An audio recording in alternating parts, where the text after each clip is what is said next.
This first method is going to be 2 drops to the front. This is useful for when you're maintaining a chevron pattern and you want to avoid the strand double up thing that everybody hates, right?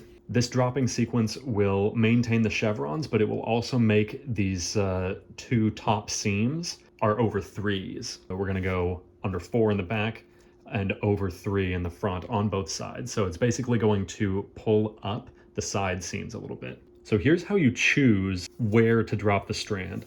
Basically, we want this line right here to be the last time we see this strand. It comes under these strands, but at this position, under 4 over 4, it would come back out to the surface. So this is where we're gonna drop that strand. Give it a little tug, pull it behind, take the next one below it, bump that one up, and then work the next strand on top of it. So this one is here in the core forever. This was the last spot we see it. Back on this side, we're gonna do the same move. Our dropped strand is already marked and in this 4th from top position. If we let it go any further, it will be back on the surface, right? Give that a little tug, tuck it behind, and bump the next one up. That's all there is to it. For this next drop, the dropped strands do need to be in the same position. That is the topmost position in the rotation. So I'm gonna start on this side. I'm gonna reach under everything. Pull that one like I'm braiding it, but it comes under everything. I am gonna go to the other side, reach under everything, pull this one. I have these both locked down here in the front as if they were just braided, but they're under everything.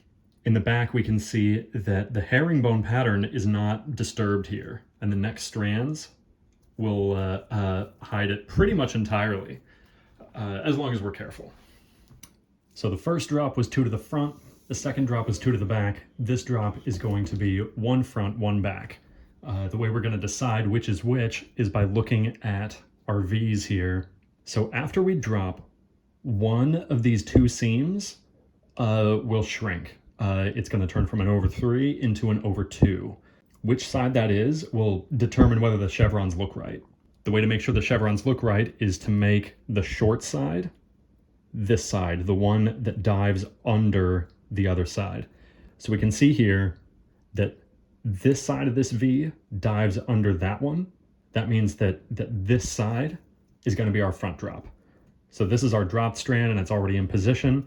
I will give it a little tug, drop it into the core, bump the next strand up, and work the next strand in the order. Now I'm going to keep braiding till the other one gets to the top of the rotation and drop it to the back. So here, this one is at the top of the rotation. I'm reaching under everything, pull it around this way, lock it down in the front, and then immediately work the next strand behind it. I'm going to keep braiding to lock both of these down, and then I'll tighten them up.